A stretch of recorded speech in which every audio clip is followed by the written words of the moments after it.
Para analisarmos este tema, é a nossa convidada neste Jornal Diário, Márcia Martinho da Rosa, advogada e também especialista em assuntos de imigração, a quem agradeço desde já a presença neste jornal. Boa tarde. As filas que se têm formado à porta da AIMA para regularizar a autorização de residência em Portugal acabam por ser aqui o reflexo de alguma desinformação que continua a existir também por parte do governo português? Boa tarde, obrigada pelo convite, é sempre um gosto. Efetivamente, o governo português remete-se ao silêncio, ou seja, tem sido prática deste governo não transmitir a informação para os migrantes ou qualquer outros cidadãos. Como nós vimos, a lei do silêncio tem imperado e neste momento o que acontece é que todos estes migrantes e não só, as empresas também que os contratam, que os têm contratado, são, digamos assim, confrontados com alterações legislativas das quais não esperam e esperam uma resolução por parte do governo, porque é o próprio governo que cria este tipo de situações, como é óbvio que não podem acontecer. Eles, portanto, basicamente o que o governo está a fazer é que não vai existir uma prorrogação destes vistos, como tinha acontecido até então, o que vai acarretar claramente que muitos destes migrantes fiquem em situação irregular a partir dos 6 meses após o dia 15. E eu só posso concluir no sentido de que o governo efetivamente o que pretende, até pela criação da nova polícia de fiscalização, todos nós temos ouvido das notícias, de que o que se pretende é deportar em massa estes migrantes, ou seja, é uma tentativa, na minha opinião, digamos assim, portanto, que estes migrantes retornem ao país de origem. Mas, em boa verdade, o que eu aconselho é que todos estes migrantes têm os direitos constitucionalmente consagrados na nossa Constituição por estarem cá, e não só, em termos internacionais também, descontam para a Segurança Social muitos deles e, portanto, não podem ser aqui objeto de um tratamento desigual, que me parece que desde que este governo entrou em funções é o que tem ocorrido.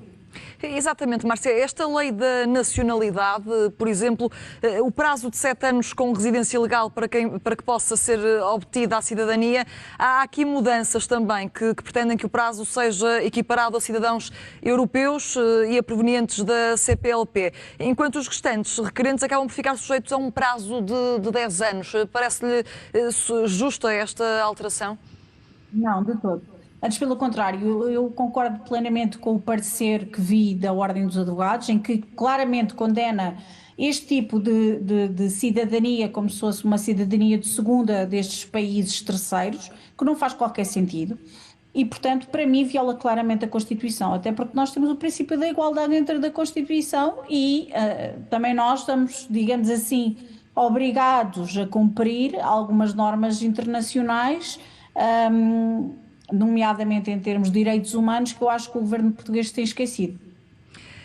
Falávamos da questão das filas à porta da AIMA. Também estes dias ficou-se a saber que há mais de 133 mil processos da AIMA que estão pendentes no Tribunal Administrativo de Lisboa. Há alguma razão para explicar também esta litigância com a AIMA ou há aqui outras razões, nomeadamente a falta de recursos humanos? Basicamente, o que se criou é a própria AIMA, e aliás o próprio Sindicato dos Magistrados já veio falar nisso, em que a própria AIMA que potencia estas situações. Ou seja, o que nós temos neste momento é um sistema completamente bloqueado, ou seja, muito mais bloqueado do que já estava antes, portanto, deste governo tomar posse. Isto porquê? Porque antigamente nós ligávamos, por exemplo, para a AIMA e obtíamos uma resposta, mesmo que tentássemos umas 100 vezes, mas tínhamos uma resposta. Neste momento ninguém atende. Depois temos outra circunstância de que neste tipo de processos também, como as pessoas estão completamente desesperadas pelos documentos e porque têm medo desta polícia que foi entretanto criada e de serem expulsos, recorrem ao tribunal para, por um lado, que lhe seja entregue o cartão, como víamos até na reportagem de há pouco, e, portanto, nós temos vários processos no escritório em que os dados biométricos já foram recolhidos há mais de um ano os nossos clientes não têm o cartão, e, portanto, isto coloca as pessoas num limbo que não é admissível num Estado de Direito democrático. E temos que salvaguardar também estes direitos destas pessoas que descontam tal qual um português. E, portanto, é este o sistema que a AIMA está a criar, ou seja, esta litigância acontece porque a AIMA não dá resposta, ou porque não faz os agendamentos, ou porque não entrega o cartão. E o que é que acontece? As pessoas recorrem, através do advogado, aos tribunais administrativos, e no caso, ainda o regime é muito mais pernicioso, porque só existe o Tribunal de Competência, é o Tribunal, portanto, Administrativo de Círculo de Lisboa. E, portanto, temos esta enxurrada de processos que tem entrado e que não faz qualquer sentido. E não faz qualquer sentido, mas é o próprio Estado que provoca este tipo de situação, por não dar resposta a estas pessoas. Não faz qualquer sentido. Estes imigrantes acabam por ficar aqui em situações muito complicadas por esta falta de atuação dentro dos prazos. Exatamente. Porque não existe resposta. Imagina o que é. Uma pessoa que vem para cá trabalhar e quer trabalhar, ou, por exemplo, cidadãos querem estar com a família e que não conseguem porque não existe resposta. Nós temos famílias que não se veem há mais de 5 ou 6 anos. Isto não faz qualquer sentido num Estado de Direito português, por amor de Deus, não é? Portanto, tem que existir aqui coerência e tem que existir resposta dos serviços. Não têm recursos humanos, têm que contratar. Num tempo de inteligência artificial, portanto, que nós temos até um ministro que supostamente deveria fazer a reforma do Estado, pergunto o porquê de não pegar pela AIMA, já que é uma circunstância que já está a afetar os tribunais, e resolver este tema.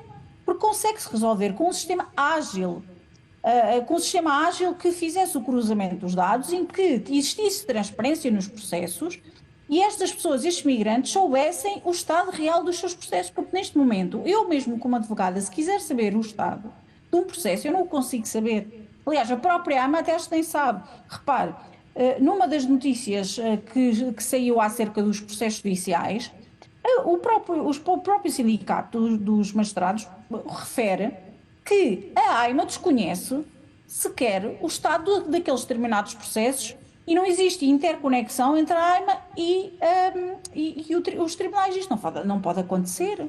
Então, mas a AIMA é representada, por exemplo, num âmbito de um processo judicial e não vem responder, não vem dar o conhecimento real daquele determinado processo. Márcia, só para terminar, esta lei da nacionalidade, que a votação estava prevista para hoje, mas que foi adiada para a próxima semana, o que é que perspectiva com esta lei ao entrar em vigor? O perspectivo, e bem que o PS pediu efetivamente aqui mais prazo para poder apreciar e apresentar propostas em sentido divergente ou tentar chegar a um consenso. Ao que parece, o Governo já vai abdicar da questão da retroatividade da lei, que não faz qualquer sentido e violava claramente a Constituição.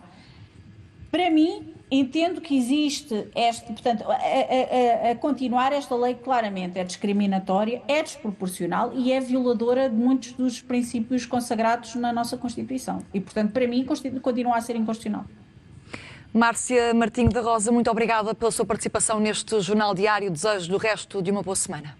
Obrigada igualmente.